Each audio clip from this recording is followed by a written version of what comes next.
Hello students, स्वागत करते हैं आप सभी स्टूडेंट्स का आज की इस वीडियो में।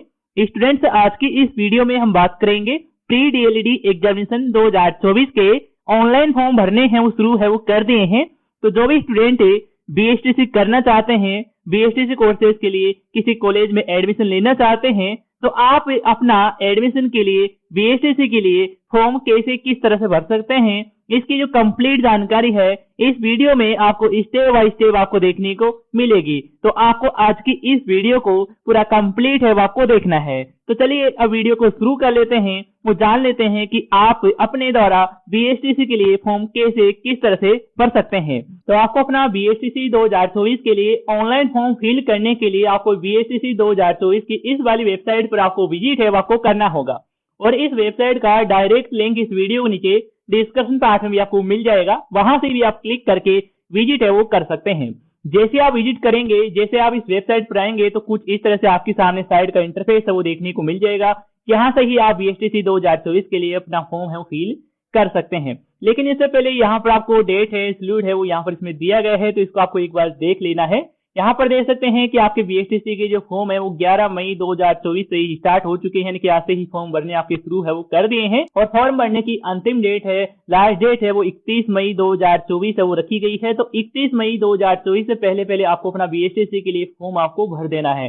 तो फॉर्म भरने के लिए आपको ऊपर की तरफ आ जाना है और यहाँ पर आपको फॉर्म 2024 का आपको लिंक है वो देखने को मिल रहा है, आपको इसी पर क्लिक है वो करना होगा।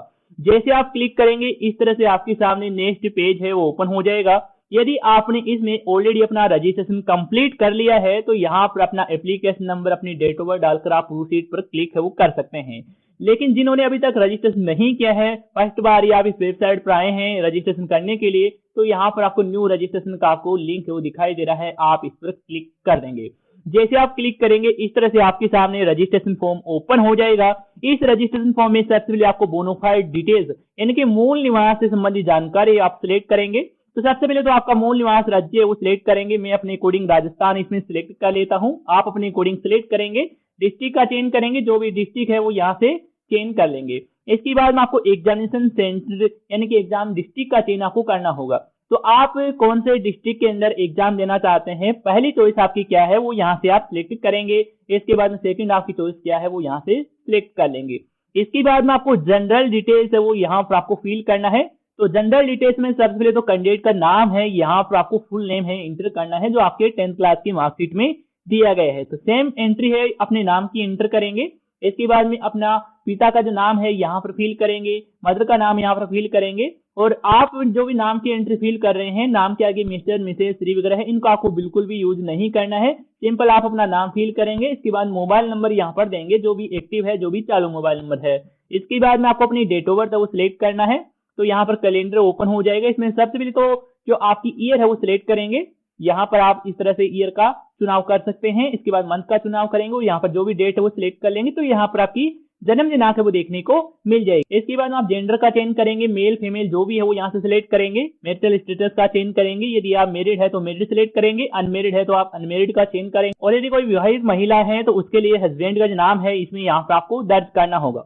तो यहाँ पर आप नाम की एंट्री है जनरल डिटेल्स में आप फिल करेंगे। इसके बाद में आपको नीचे की तरफ आना है और यहाँ पर आपको कैटेगरी ऑफ कैंडिडेट यानी कि कैटेगरी संबंधी जानकारी है वो यहाँ पर आपको फुलफिल करना है। तो सबसे पहले यहाँ पर आप कैटेगरी का ही चेंज करेंगे कि आप एससी, एसटी, ओबीसी, जनरल, जिस भी कैटेगरी से आप बिलोंग करते हैं अपनी कैटेगरी का यहाँ से चेंज करेंगे। कैटेगरी का चेंज करने के बाद में यहाँ पर आप लोगों से पूछा जाएगा क्या आप निम्नलिखित क्षेत्र से संबंधित है, तो यहाँ पर आपको कैटेगरी है वो देखने को मिलती है तो आप सिलेक्ट करेंगे, नहीं तो आपको नॉट एप्लीकेबल का ही चेंज आपको कर लेना है।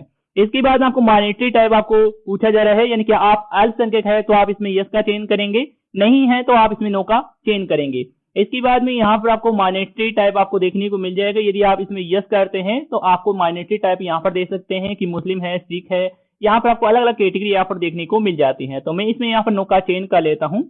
इसके बाद में यहाँ पर आपसे पूछा जा रहा है कि यदि आप पीडब्ल्यूडी कैंडिडेट है यानी कि आप पीएच स्टूडेंट है, आप में किसी प्रकार की शारीरिक रूप से विकलांगता है तो आप इसमें यस का चेंज करेंगे और यहाँ पर आप विकलांगता का प्रकार है वो यहाँ पर आप सिलेक्ट कर लेंगे। नहीं लागू होता है तो इसमें यहाँ पर आप नो का ही चेंज है वो रखेंगे। इसके बाद में यदि कोई विवाहित महिला है तो उसके लिए डिवोर्स है, विडोज है, और यहाँ पर देख सकते हैं कि परित्यक्ता के लिए यहाँ पर दिया गया है। तो ये विवाहित महिलाओं के लिए यहाँ पर ऑप्शन हाईलाइट है वो होगा, और बाकी केस में यहाँ पर हाईलाइट है वो यहाँ पर देखने को नहीं मिलेगा। इसके बाद में आप नीचे की तरफ आएंगे, आपसे यहाँ पर पूछा जा रहा है कि यदि आप डिफेंस पर्सनल वार्ड में है तो आप इसमें यस या नो का चयन कर सकते हैं। नहीं है, नहीं लागू होता है तो इसमें आप नो का चयन करेंगे। एसमैन सर्विसमैन के लिए पूछा जा रहा है, यदि ये भी लागू होता है तो आप यस या नो का चयन कर सकते हैं। मैं इसमें भी यहाँ पर नो का ही चयन कर लेता हूँ। इसके बाद में यहाँ पर आप लोगों से पूछा जा रहा है कि क्या आप राजकीय कार्मिक है, यानी कि आप गवर्नमेंट सर्वेंट है, तो आप इसमें यस का चयन करेंगे। नहीं है तो आप इसमें नो का चयन करेंगे। तो ये कंप्लीट डिटेल्स आप फिल कर देंगे। इसके बाद आप नीचे की तरफ आएंगे और आपको यहाँ पर परमानेंट एड्रेस डिटेल्स आपको फुलफिल करना है। परमानेंट एड्रेस यानी कि आपके जहाँ के दस्तावेज बने हुए हैं, जहाँ के डॉक्यूमेंट बने हुए हैं, वही सेम एड्रेस है वो यहाँ पर आपको फुलफिल करना है। विलेज का नाम जो भी है वो यहाँ पर फिल करेंगे। इसके बाद पोस्ट ऑफिस जहाँ लगती है उसका नाम यहाँ पर फिल करेंगे। अपने एरिया के अकॉर्डिंग 6 डिजिट का जो पिन कोड है वो यहाँ पर आप फिल करेंगे। इसके बाद में आपका जो स्टेट है वो सिलेक्ट करेंगे। मैं यहाँ पर अपने अकॉर्डिंग राजस्थान सिलेक्ट करता हूँ। इसके बाद डिस्ट्रिक्ट का चयन करेंगे, जो भी डिस्ट्रिक्ट है यहाँ से सिलेक्ट कर लेंगे।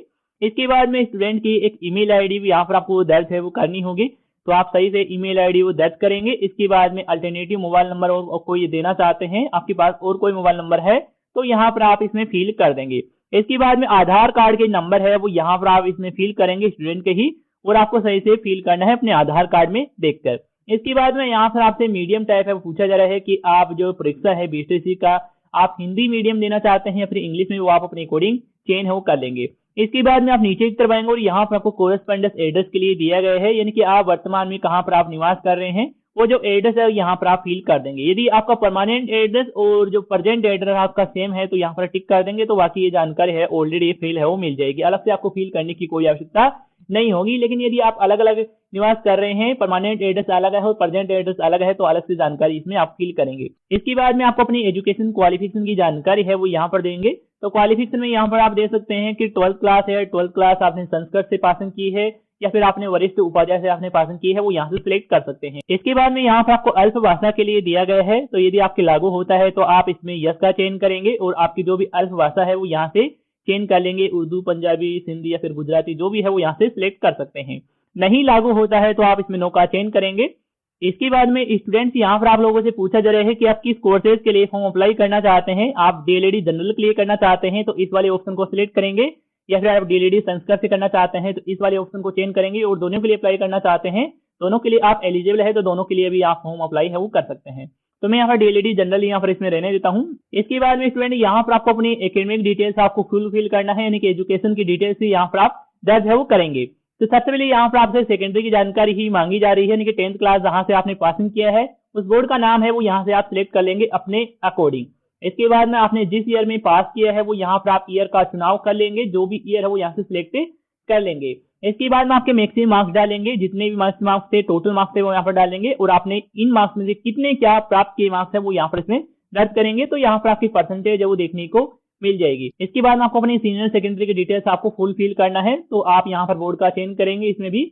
इसके बाद पासिंग ईयर का चयन करेंगे, जिस बोर्ड से भी आपने पासिंग किया है वो सिलेक्ट करेंगे।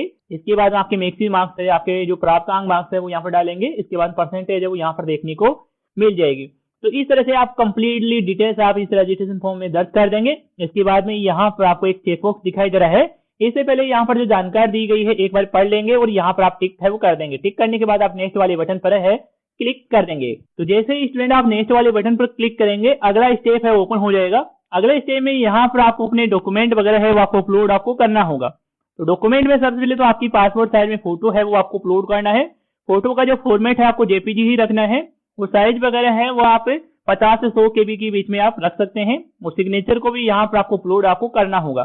तो सिग्नेचर और आपकी फोटो है वो आप यहाँ पर अपलोड कर देंगे। इसके बाद आपको थंब इंप्रेशन भी आपको स्कैन करना होगा, आप यहाँ पर इसमें अपलोड है वो करेंगे।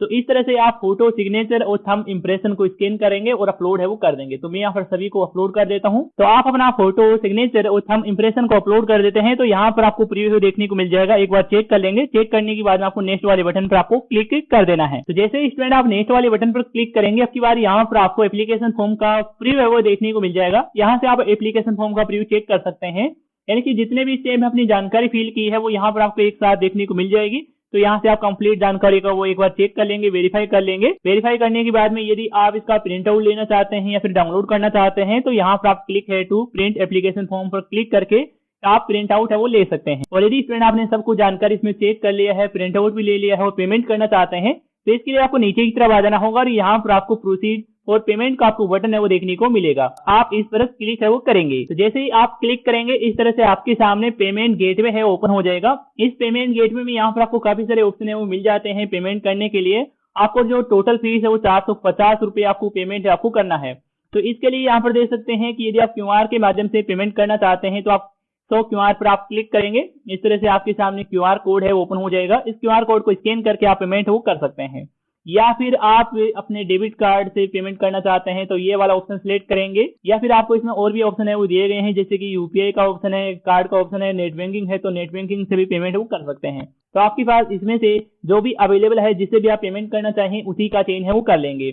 जैसे हम कार्ड का चेंज करता हूं तो कार्ड की डिटेल्स यहाँ पर आपको फुल फिल करना है, जैसे कार्ड का नंबर है, एक्सपायर डेट है, मंथ है वो यहाँ पर फिल करेंगे, कार्ड होल्डर का नाम डालेंगे, इसके बाद सीवीवी नंबर है जो आपके डेबिट कार्ड के बैक साइड में दिए होते हैं वही नंबर यहाँ पर आप फिल करके पे नाउ बटन पर क्लिक कर देंगे। जैसे आप पे नाउ बटन पर क्लिक करेंगे तो आपके डेबिट कार्ड से कनेक्टेड बैंक से मोबाइल पर एक ओटीपी आएगा, ओटीपी डाल देंगे, इसके बाद में आपका पेमेंट वो सक्सेसफुली हो जाएगा। जैसे आपका पेमेंट है वो सक्सेसफुली हो जाता है तो आपका बीएसटीसी का जो एप्लीकेशन फॉर्म भी फाइनल है वो सबमिट हो जाएगा। सबमिट होने के बाद में आपके सामने एप्लीकेशन फॉर्म का फाइनल प्रिंट आउट भी देखने को मिल जाएगा, उसका भी फाइनल प्रिंट आउट है वो निकला देंगे। इसके अलावा स्टूडेंट यदि आप बीएसटीसी का एप्लीकेशन फॉर्म फाइनली भर देते हैं, पेमेंट भी कर देते हैं, लेकिन आप अपना एप्लीकेशन फॉर्म का फाइनल जो प्रिंट आउट है वो नहीं ले पाते हैं, तो आपको इस मेन वेबसाइट पर आपको आ जाना है। इसके बाद में यहाँ पर देख सकते हैं कि रीप्रिंट फॉर्म का आपको लिंक है वो देखने को मिल रहा है, आप इस पर क्लिक है वो कर देंगे।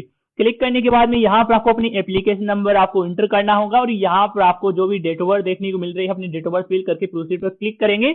आपके सामने एप्लीकेशन फॉर्म का फाइनल प्रिंट आउट है वो देखने को मिल जाएगा। आप अपना एप्लीकेशन फॉर्म का फाइनल प्रिंट आउट है वो ले सकते हैं।